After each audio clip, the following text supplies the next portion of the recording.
Welcome to the mining investment event here in Québec City. Right now, I am joined by Michael Türk.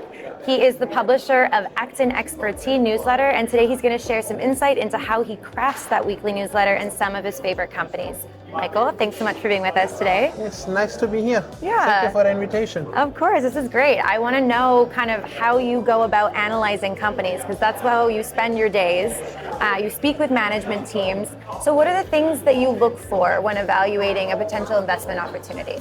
Yeah, so there is some different type of companies, exploration companies, and also producing companies. So I always try to prefer producing companies which are doing cash flow because it downsizes the risk of the company, of the investment. Yeah. And it's very easy then to evaluate them, because if, just for example, if a company has a market valuation of $200 million and makes $100 million free cash flow per year, so it, in the mid to long term, the stock in general just can go up, because in 3 years they make $300 million free cash flow, then they have $300 million on the bank, and of course the stock goes up. That's very easy.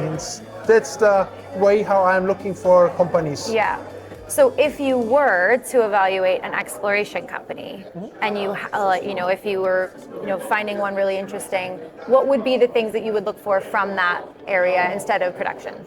From exploration companies, there are different types that I'm looking for. Then, especially in exploration sector, the management is very important. Because if they succeeded already 1 or 2 times in the past, they probably will succeed again. Yeah. That's a very important thing. Then we have to see if there's already a resource, what's the market valuation, in what jurisdictions are the company. This all in all gives a picture, and then you can evaluate, is it worth it to invest or is it not worth it to invest. Amazing.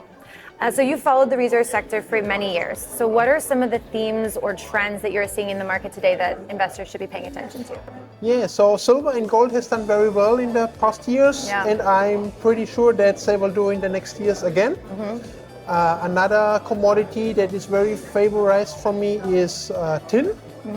It's very hard to invest in tin because there are not many companies outstanding in the tin market. Yeah, that's interesting.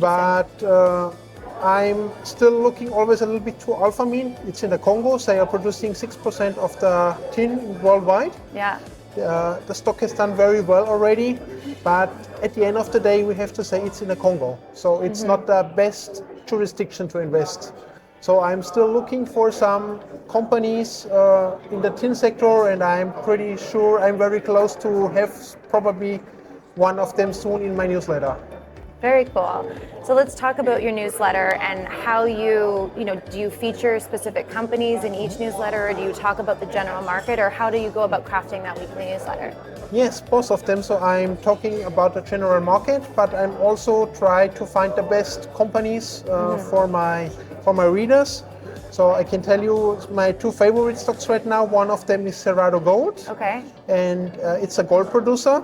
They have now a market cap of, let's say, $260 million Canadian. Okay. So this gives them less than $200 million US dollar. And EBITDA in the last quarter was almost 30 million. So this means $200 million market cap is $120 million EBITDA. It's an incredible cheap gold producer. And their gold producing asset in Argentina is just one of them. They also have an iron ore project in Canada, which will give them, once in production in 2030, approximately $400 million EBITDA per year.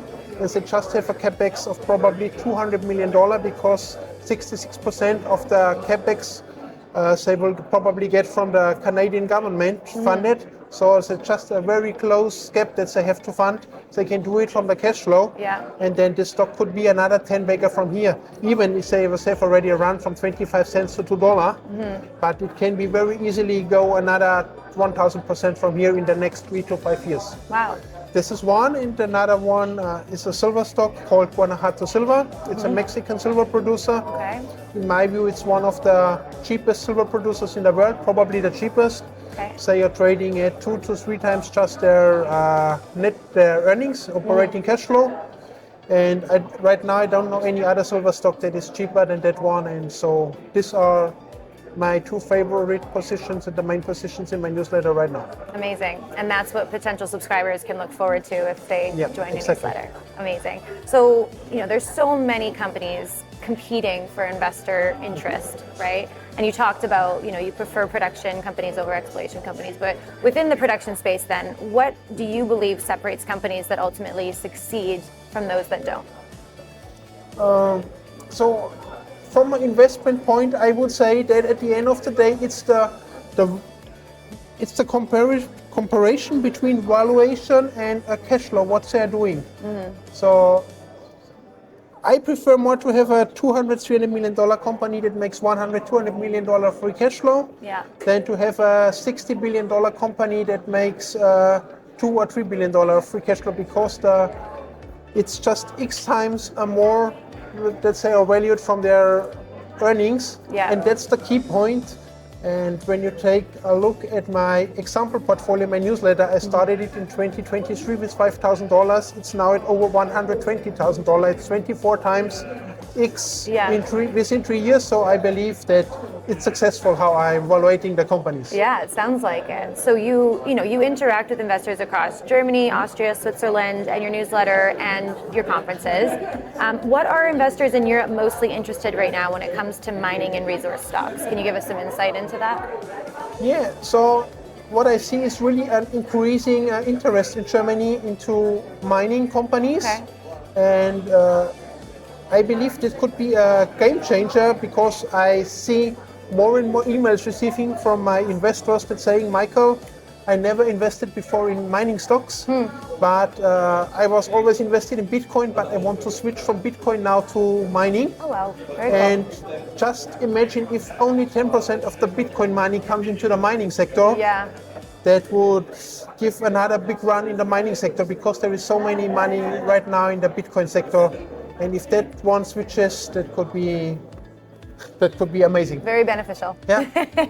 Wow, very cool. Thank you so much for sharing all of that insight. And sounds like the newsletter that you're running gives a lot of great insight.